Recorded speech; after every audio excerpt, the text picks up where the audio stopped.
The following program is a production of Naleo TV.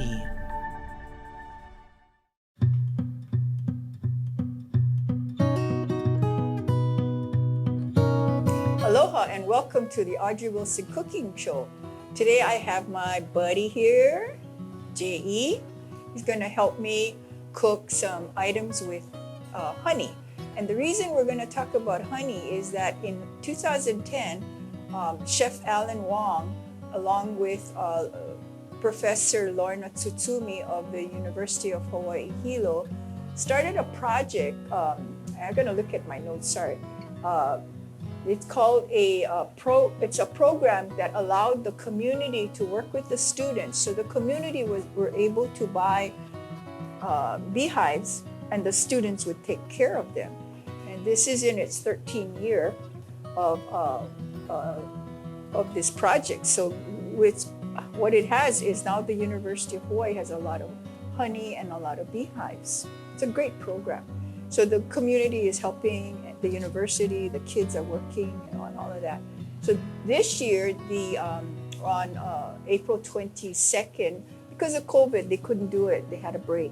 Okay. It's starting up again where Chef Alan Wong was there to honor the donors of the beehives and to help thank the students for maintaining the beehives and maintaining and having honey all the time. Because we hear so much about the problems with honey because of pesticides, poisoning. We have a reduction in bee population. Right. And we don't realize how many things we eat or do that have to have pollination by a bee. So if we didn't, there's something where they said, if we didn't have the bee to pollinate our vegetables and our fruits, we would not have a lot of items to eat. It's that important. And I think Chef Wong saw how important bees are and got this project started. I know on the mainland I remember seeing reports with regard to those wildfires and such, reducing the population. Yeah. And again, as you mentioned, for farmers and anybody else trying to grow crops, they had to import beehives, plant them in the forest to repopulate it and to get the things rolling again. Yeah, so we have quite a honey population here. There's a lot of beekeepers do it privately besides the university. I've worked with they have an association of beekeepers. And in the past, what they've done is they've always had a competition.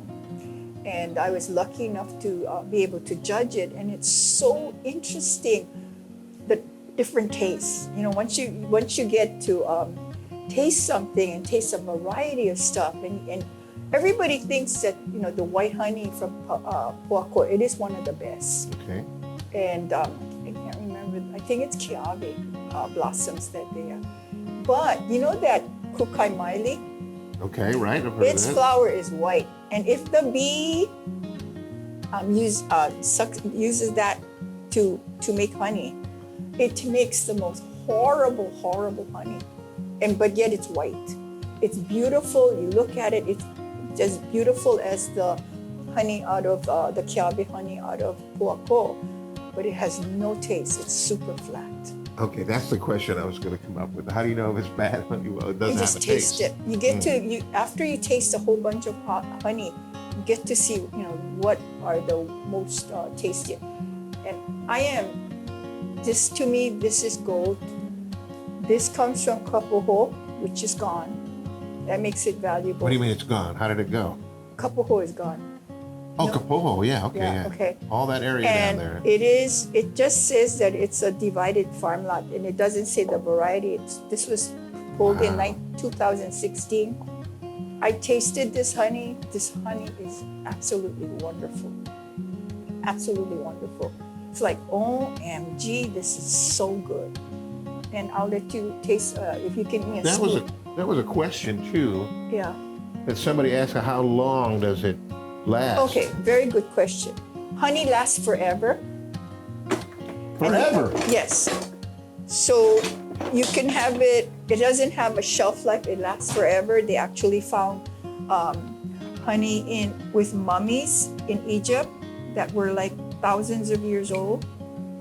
Okay, taste that. Just taste it. It just has a beautiful taste. And if I were a better taster, I would tell you what type of flower that is, but I can't pin it. Not really thick either, huh? No, it's a thinner honey. Yeah. And it could be because of the type of blossom. So anyway, isn't that good? Yeah, very it good. It really is a good honey. Anyway, so honey is so amazing, and it all depends on where you put your beehive. So it could be near a macadamia nut orchard, and it would pull all the macadamia nut blossoms, and it would have a little essence of macadamia, or coffee or anything. So anyway, what we're going to do, we're going to do 2 dishes. Let me turn this on. We're going to do a honey stir fry, chicken stir fry. Okay. And then we're going to do a honey dressing. When you want a great meal, local style, turn on the Leo and sit a while.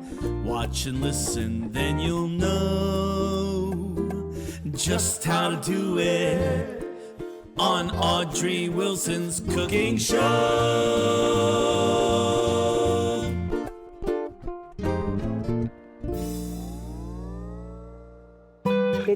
It's a replacement for sugar, but it has antifungal, antibacterial, antioxidant power that sugar doesn't have. So I'm going to put 2 teaspoons of that. And first of all, I'm going to cook all of the vegetables. So I need this here, put this on the side. I need some 2 cups of carrots, but I'm also going to put some onions first because I like onions. Let's see, I'm going to put onion. This is 1 onion that I sliced thinly. So I would guess that too, that different types of honey would influence the flavor of the dish that you're using. Somewhat, or it's not? kind of subtle, so it might not be as Alan Wong would say, there's only one thing that can be a bully, and everybody else is a princess. So honey's not a dominant flavor, so in cooking it might not affect as much as when you're tasting it directly. It's just as a sweetener. But we're going to use broccoli for this stir fry, and I was just going to talk about when you go to the store, make sure you don't buy one that has all the stock. KTA does a great job of cutting it, and so you actually don't have any waste.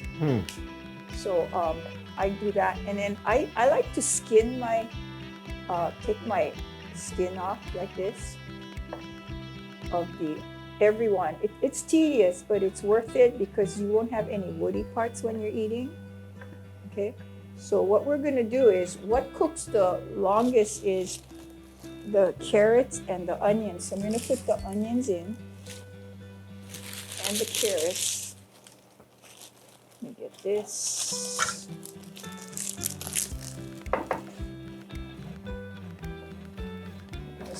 Make a nice stir fry.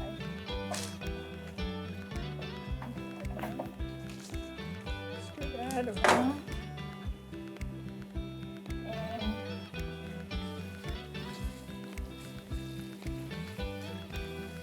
give it a nice stir. We're just going to cook this for about 4 or 5 minutes. But I like to do it in stages because it takes longer. You want the onions to caramelize a little. You want the carrots to cook up, a little. Now you don't want it too crunchy, but you want a little crunch, but not raw. So you want to cook this up. Get my thing. Okay.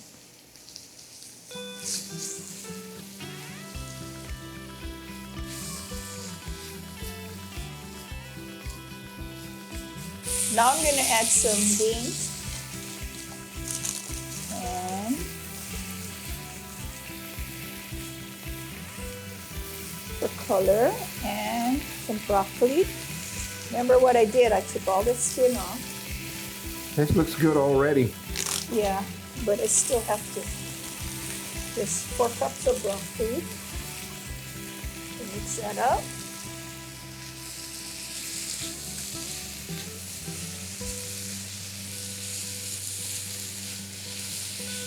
Yeah, I eat it now. Looks pretty. Smells good too already.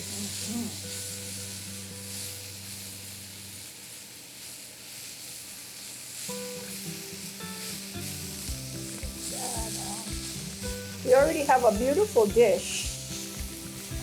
The color is gorgeous. It has some green and some orange. And now we're going to have to add the flavor, and the flavor would be from the chicken. And most Chinese stir fries, you always marinate the chicken for even just 20 minutes, 15, 20 minutes in the sauce, which we show you, and honey. Okay. And some cornstarch, and it's the cornstarch is the reason you do that is it's a thickener, but it also softens the chicken, the flesh of the chicken. So you notice in Chinese restaurant, wow, the chicken is always nice and tender. It's because it's they marinate it just for a little while in their flavorings. And I'm not going to cook it anymore. I did pretty much, we did, is that 4 minutes? I want to cook maybe this is pretty close to that. Yeah, so just about 4 minutes we're going to cook this up. And it's okay to have it kind of crunchy for the broccoli. So I'm going to end this, and I'm going to put this in another container like this. And clean this off. Ready for cooking the. Okay. Now I'm going to get a little bit more oil.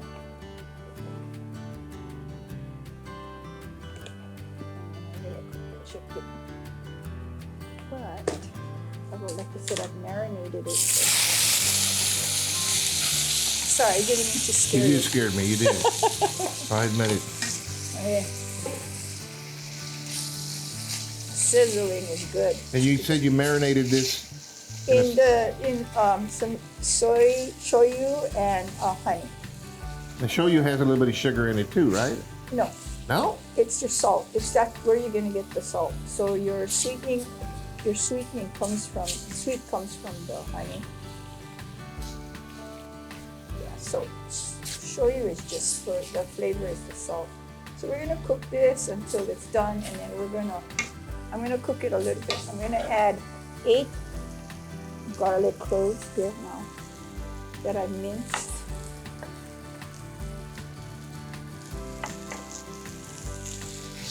Garlic is really tricky. You can't overcook it, so you don't add it in too early, because when it's burnt, it gets really bitter. You don't want to do that. No. But you do want to cook it. You know, you don't want raw garlic. So when you put it in with the meat like that, it'll cook, but it won't burn, because there's enough liquid in here that it won't burn. Put this up.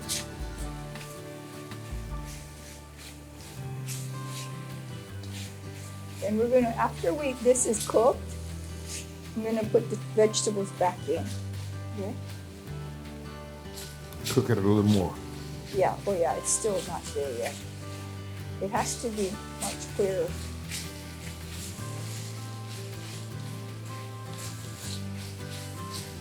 And not clearer, but it has to be whiter. But it cooks up fast.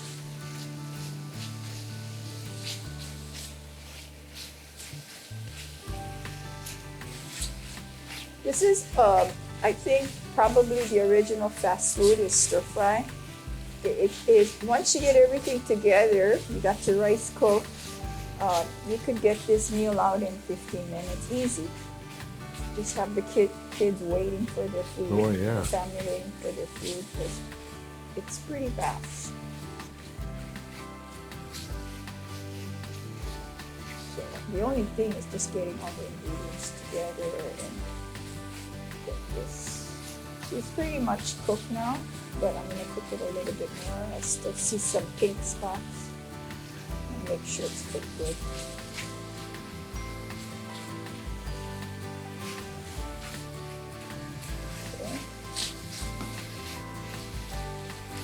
Okay, at this point, I'm going to add the vegetables back, but I'm going to let it sit on top and let the chicken cook some more. Okay, nice sizzle. And sizzle it does. Okay, and then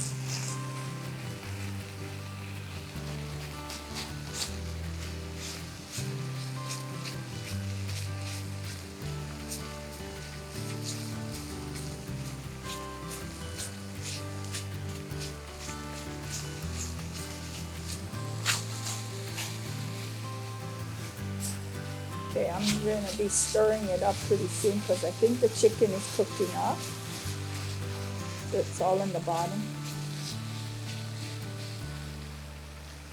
Okay, I'm going to then add half a cup of soy sauce, 6 tablespoons of honey, 6 tablespoons. so beautiful. So I listened to a podcast where they recently proclaimed that bees can count. really? Well, they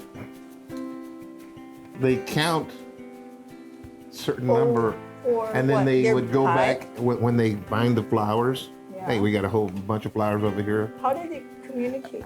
That part of it I didn't get to finish the whole podcast, Yeah. but so they would tell the other bees, hey, you go Go here. 16 trees and Yeah. take a right, kind of thing. Wow, cool.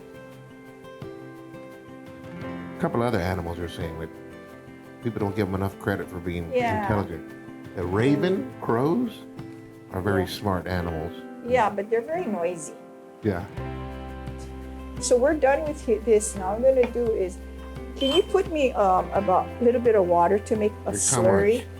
About 2 tablespoons maybe. I'm gonna thicken this now.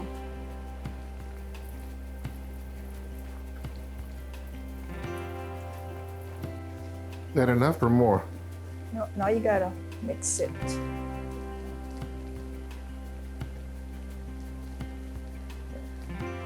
That's good.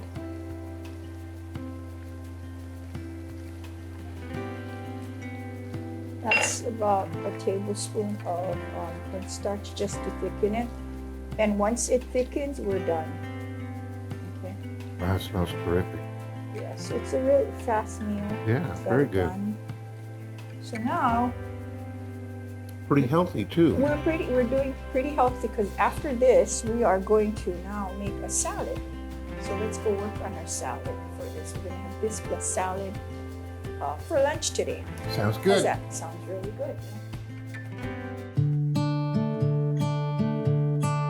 Okay, now to continue eating healthy, we're going to Fantastic. make a dressing for our salad. Got it. So I'm gonna need 1/3 cup of rice vinegar. And you know, most chefs, when they make dressing, they prefer this Japanese rice vinegar. And it's because it's not so strong. Oh. It doesn't like kind of overwhelm you when you're eating, when you're biting into a salad. And I'm actually doubling the recipe. So in 2 tablespoons of, 1 tablespoon, of Dijon mustard. I'm gonna put 2 tablespoons of Dijon mustard. And then I'm going to put 4 tablespoons, honey, beautiful honey, 2 tablespoons, but since I'm doubling it, I'm gonna put 4 tablespoons.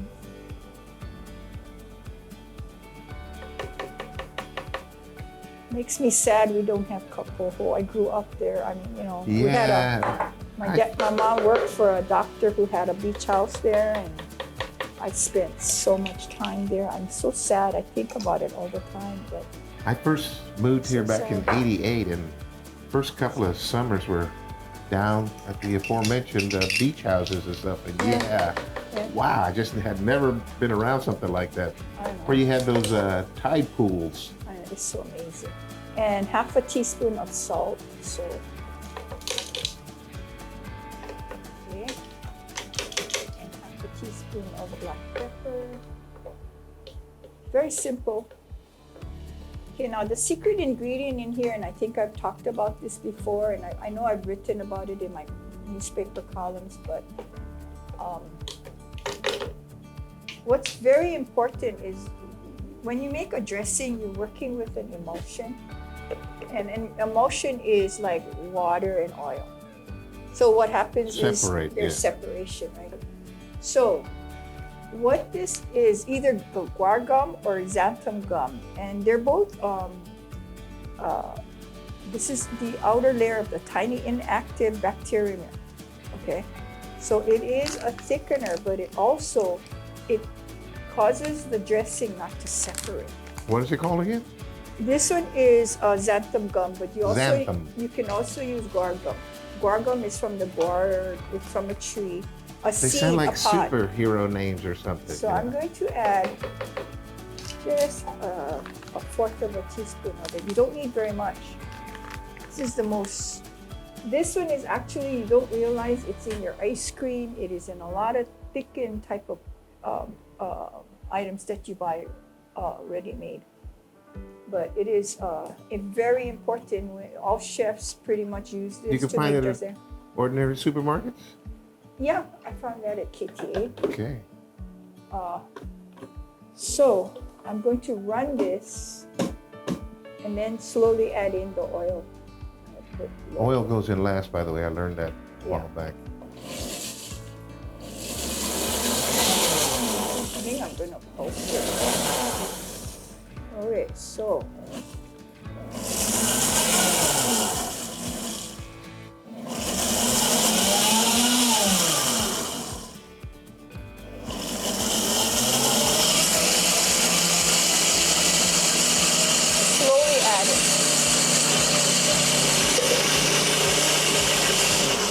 Added 2/3 cup of extra virgin olive oil. Okay, so that's it. We're done with that.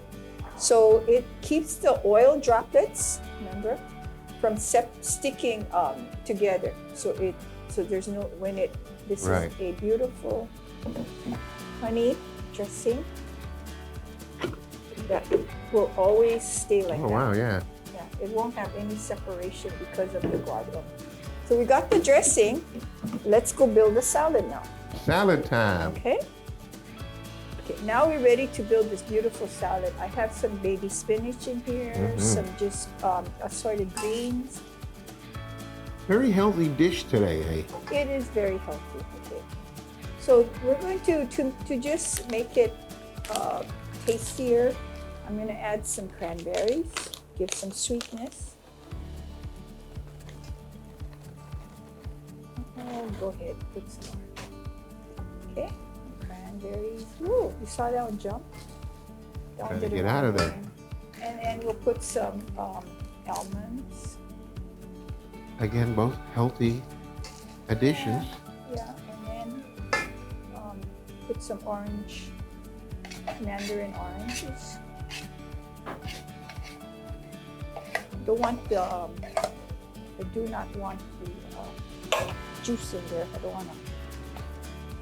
So I drained it, but I'll make sure I don't put any more juice in here. We got a beautiful salad.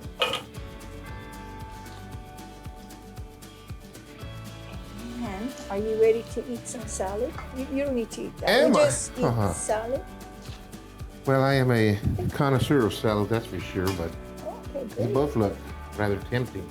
All right, and then we'll put some dressing. I put the dressing in this bowl here, and we're ready to go. So let me build you a plate for you to try this. Okay, ready? You have no arguments for me. Okay, let's try it. Okay. So in keeping with our honey theme, this is beautiful. Yeah, that's a great thought. So everything else, I'm just going to put some drizzle. Wow. Okay, and onto that, then I'll make this one. Awesome.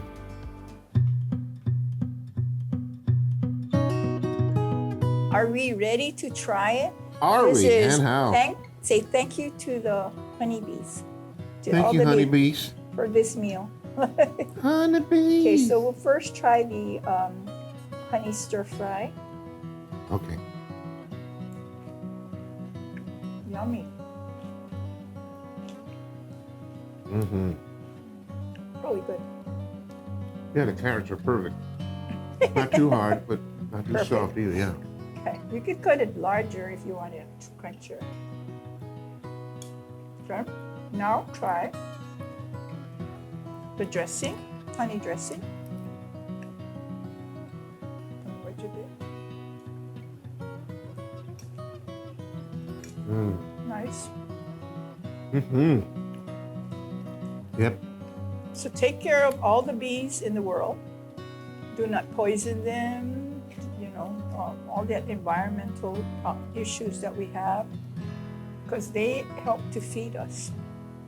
They're so important in Again, our with environment. so many plants you don't even think they Yeah. are involved with, but they are. Yeah, yeah. So thank you so much for being my co-host. My and pleasure. Until the next time, thank you for watching the Audrey Wilson Cooking Show. Mahalo. Aloha.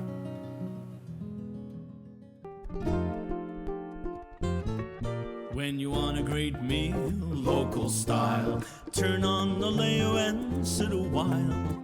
Watch and listen, then you'll know just how to do it on Audrey Wilson's Cooking Show.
The preceding program was a production of Naleo TV.